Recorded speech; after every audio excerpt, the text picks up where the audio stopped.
Sir, in this budget, Honorable Finance Minister declared many tourism circuits.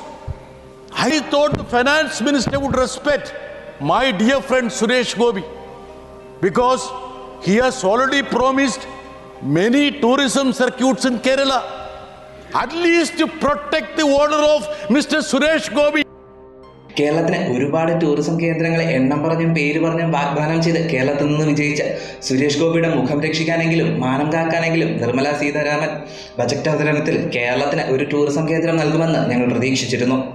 എന്നാൽ കേന്ദ്ര സർക്കാർ സുരേഷ് ഗോപിക്കും കേരളത്തിനും യാതൊരു വിലയും കൽപ്പിക്കുന്നില്ല എന്ന് തെളിയിക്കുന്നതാണ് നിർമ്മല സീതാരാമന്റെ ബജറ്റ് അവതരണം എന്നുള്ള ജോൺ ബ്രിട്ടാസിന്റെ വാദത്തിന് യാതൊരുവിധ മറുപടിയും കേന്ദ്ര സർക്കാരിനും സുരേഷ് ഗോപിക്കും ഇല്ലായിരുന്നു. ഇരുന്ന കസേരയിൽ നിന്ന് രോഷാകുലനായി ചാടി എണീക്കാനല്ലാതെ ഒരക്ഷരം മിണ്ടാൻ സുരേഷ് ഗോപിക്ക് കഴിഞ്ഞില്ല. തൃശ്ശൂർക്കാർക്ക് തെറ്റുപറ്റിയോ എന്ന ചോദ്യത്തിന് ഇനിയും പ്രസക്തിയുണ്ടോ എന്ന് എനിക്കറിയില്ല.